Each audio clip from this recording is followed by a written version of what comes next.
अर्जुन से बार बार क्यों हार जाता था कर्ण?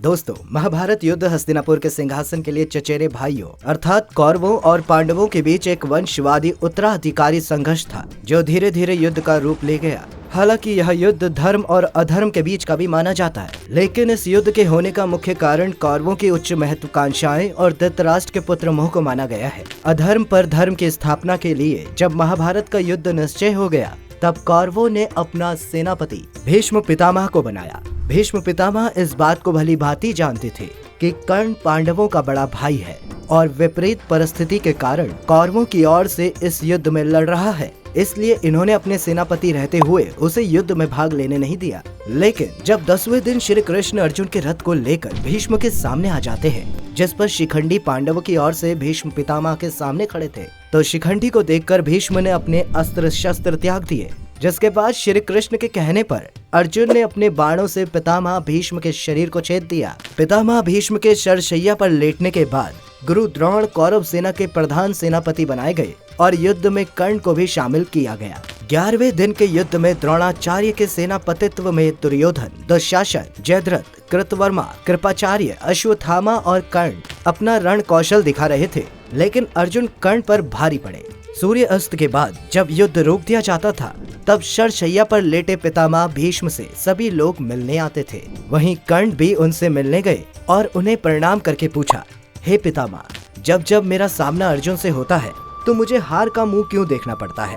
इस प्रश्न का उत्तर देते हुए पितामह भीष्म कहते हैं कि मैं जो कह रहा हूँ उन बातों को ध्यान से सुनो, बस तुम क्षत्रिय धर्म की डोरी को कस के पकड़े रहो। इस पर कर्ण कहते हैं, कैसे पकड़े रहूं पितामह, कैसे पकड़े रहूं? मैं तो गुरु श्रेष्ठ परशुराम का शिष्य हूँ, धनुर्विद्या में निपुण हूँ और अपाही के भांति एक महान योद्धा भी हूँ। आप ये न समझिए कि ये मेरा अहंकार बोल रहा है। मैंने अपनी विजय यात्रा में भारतवर्ष के समस्त राजाओं और वीरों को पराजित किया है, लेकिन जब जब मेरा सामना अर्जुन से हुआ है, तब तब मेरे भाग्य में पराजय आई है। इस पर पितामह भीष्म बोलते हैं, ऐसा इसलिए है कि तुम क्षत्रिय धर्म का पालन नहीं कर रहे हो। तुम्हें धर्म का साथ देना चाहिए, जबकि तुम अधर्म के शिविर में बैठे हुए हो। दुर्योधन अधर्म का प्रतीक है पुत्र, अधर्म का।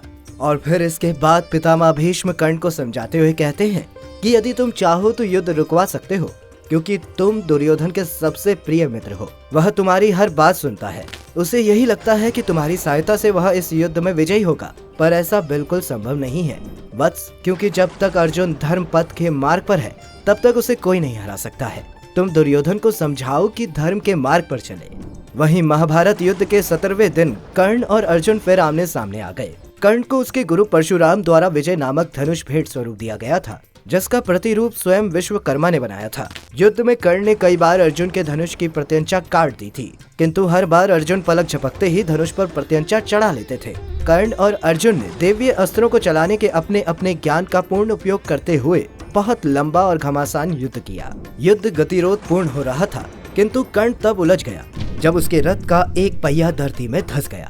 तब कर्ण अपने विजय धनुष को रखकर रथ के पहिए को निकालने के लिए नीचे उतरे। तभी श्री कृष्ण कहते हैं कि हे अर्जुन, यदि तुमने इस निर्णायक मोड़ पर अभी कर्ण को नहीं मारा, तो संभवतः पांडव उसे कभी भी नहीं मार सकेंगे और यह युद्ध तुम कभी भी नहीं जीत सकोगे। तब अर्जुन ने एक दिव्य अस्त्र का उपयोग किया और उसका उपयोग करते हुए कर्ण का सिर धड़ से अलग कर दिया। कर्ण का शरीर भूमि पर गिरने के बाद एक ज्योति कर्ण के शरीर से निकली और सूर्य में समाहित हो गई।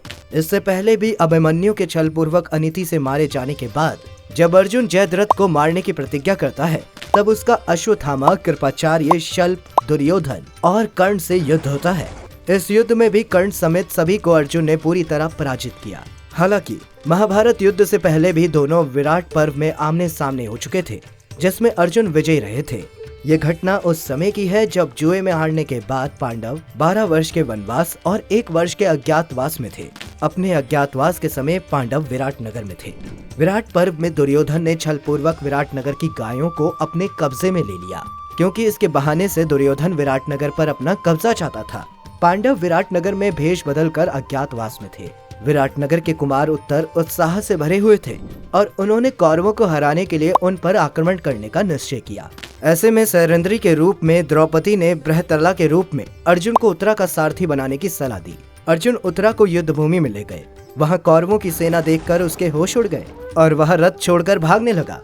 ऐसे में अर्जुन ने उन्हें अपना सारथी बनाया और अपने अस्त्र शस्त्र तथा दिव्यास्त्र धारण करके युद्ध भूमि में कौरवों से युद्ध करने के लिए आ गए। अर्जुन द्वारा अपने भाई की वीरता पूर्वक मृत्यु से क्षुब्ध होकर कर्ण ने उस पर आक्रमण कर दिया। अर्जुन ने कर्ण को बुरी तरह से घायल कर दिया और उसके सारथी, रथ, हथियार आदि को नष्ट कर दिया। ऐसी स्थिति में कर्ण अपनी पीठ दिखाकर भाग गया। बाद में अर्जुन ने सभी कौरवों को हरा दिया और सभी गायों को मुक्त कर लिया। विराट पर्व में कर्ण अर्जुन से 2 बार पराजित हुए और दोनों बार कर्ण कायरों की तरह पीठ दिखाकर भाग गए।